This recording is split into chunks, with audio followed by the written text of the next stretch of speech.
Welcome to your Barbados Today evening news update for Thursday, July 19. So glad you can join us. I'm Fernella Wedderburn. The homosexual agenda will not be allowed to take root in Barbados. That's the vow of a group of concerned pastors who say the church must destroy any attempt to make homosexual preferences a human right in the country.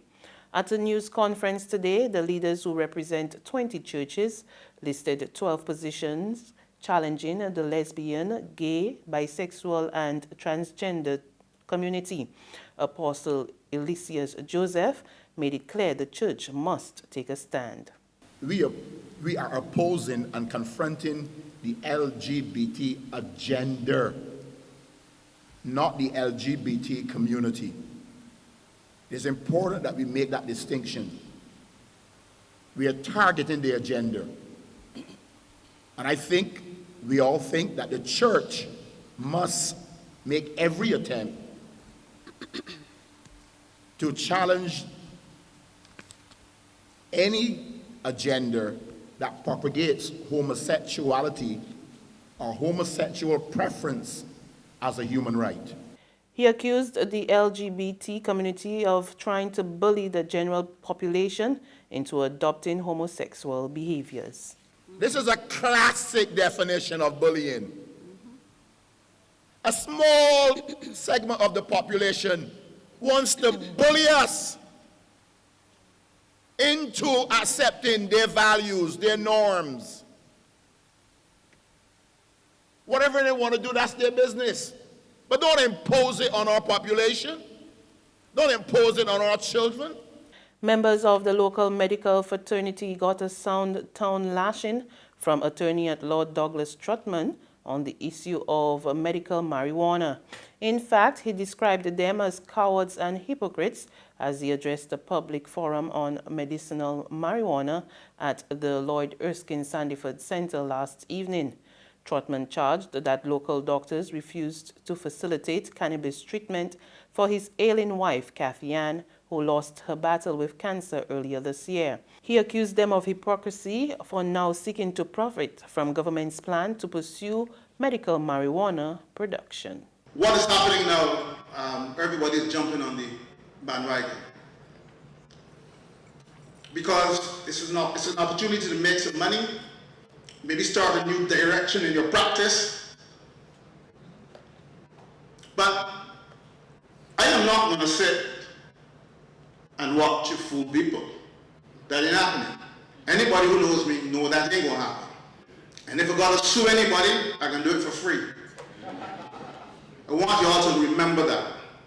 Those who I went to school with, those who I sat in with my wife as she was a patient, I want you to remember that. Marijuana is legal. I have the evidence to prove. The outcry by Barbadians over the low interest rates being offered by commercial banks has not escaped the attention of Prime Minister Mia Mottley. In fact, she says she is willing to work closely with financial institutions to find a solution that will benefit them as well as citizens. Since the removal of the minimum interest rate of 2.5% on deposits in April 2015, commercial banks have been slashing their returns on deposits, now offering between 0.1% and 0.15%. At the same time, the banks have been increasing their charges and fees.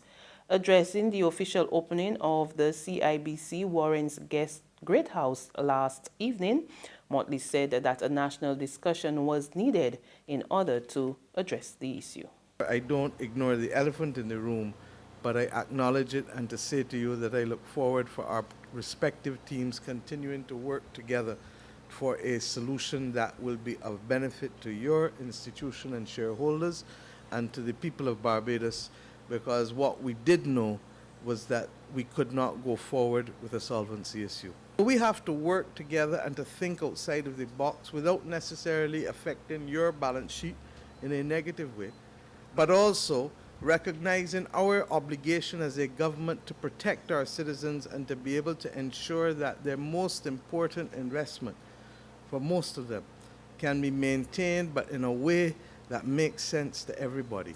I'm not sure that we've had that national conversation thus far, and I look forward, therefore, to being able to have that conversation in a way that makes sense in a win-win opportunity. The internet has been hailed as one of the greatest innovations of the 20th century, but for Barbados to truly profit from all it has to offer, then it must change traditional ways of doing business. Minister of Innovation, Science and Smart Technology, Senator Kay McConney, says her ministry has brought together a number of government departments to achieve this goal, but the process must go beyond that.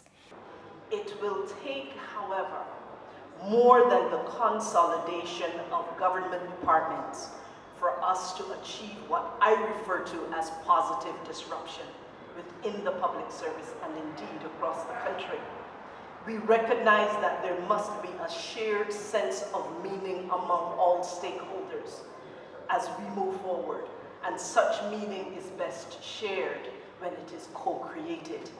The minister was addressing a reception held at the start of the second Internet Governance Forum, held jointly by the Internet Society of Barbados chapter and the Barbados government at the Errol Barrow Center for the Creative Imagination. She noted that in the present global environment, it's time for Barbados to maximize the investments that the main players in the local telecommunication industry have made.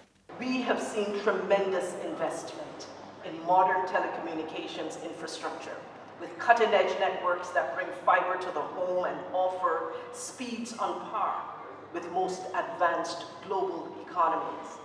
It is time, however, for Barbados public and private sectors to increase the productive use of this infrastructure.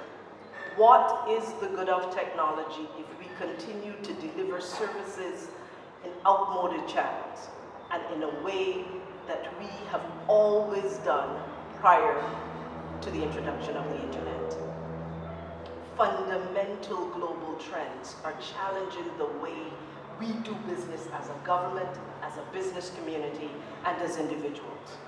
Merely accepting that change is upon us is not enough. Barbados must be willful in adjusting our mindset and courageous in taking action that shows we understand that every single day we delay is a day of reckoning. There's regional and international news after this short break.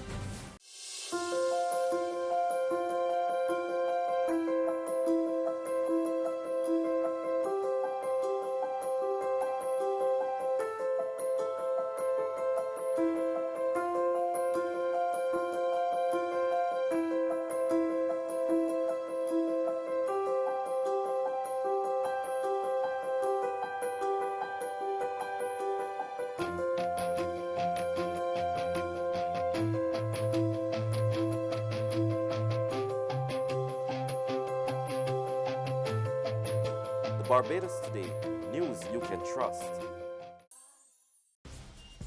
To regional news now, Trinidad and Tobago launches a new crime prevention program, which it says will help to eliminate the vexing scourge. We get the details in this report from TV6 News. It's a bottom-up approach to fighting crime and criminality intended to inspire citizens to take more control of their respective communities, schools and families. The government believes that the newly launched crime prevention program is a major step in the right direction as Trinidad and Tobago continues to spiral into a crime-riddled state. The NCPP Secretariat to facilitate all activities necessary to implement and maintain the program. 15 community crime prevention councils representing the 14 municipalities in Trinidad and Tobago House of Assembly.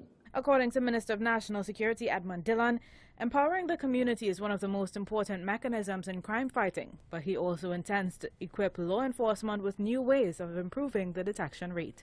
Another operational mechanism to come on stream in the area of offender management include the establishment of the electronic monitoring system, commonly referred to as the electronic bracelet. Right now, as a matter of fact, as we speak, tender evaluation is in process, and that will come on stream soon, ladies and gentlemen. Assuring that those responsible for violent crime in our society is a simple minority, Dillon says with enough effort from those in the program, he's optimistic that the number of people involved in illicit activity will dwindle. On the international front, U.S. President Donald Trump has rejected a proposal made by the Russian leader Vladimir Putin that Russia be allowed to question U.S. citizens. The White House earlier said it would consider it, but now Mr. Trump says he disagrees with the suggestion. The offer was made at a summit of the two leaders. We get more in this report from Reuters Television. From Helsinki to Washington, the White House saying President Trump wants to invite Russia's President Vladimir Putin to the United States for a follow-up meeting this fall. I'm Andy Sullivan in Washington, where Trump is pushing for a second meeting with Putin, despite the fact that his first meeting has critics across the political spectrum ringing alarm bells, raising the prospect that the man who U.S. intelligence agencies say oversaw an unprecedented hacking campaign to help put Trump in the White House could soon be visiting the White House himself. The White House saying on Twitter that Trump has asked his national security advisor, John Bolton, to set up the meeting, adding that discussions are already underway. It would be Putin's first visit to the United States since 2007. And that's news, but for the very latest, visit our website at www.barbadostoday.bb. You can also subscribe to our e-paper, email updates, and like us on Facebook, and sign up for our breaking news alerts via WhatsApp. We're also on Izumi Media in bus terminals, as well as Screenplay at supermarkets and gas stations near you. And you can also hear us on Mix 96.9 FM. I'm Fernella Wedderburn. Good evening.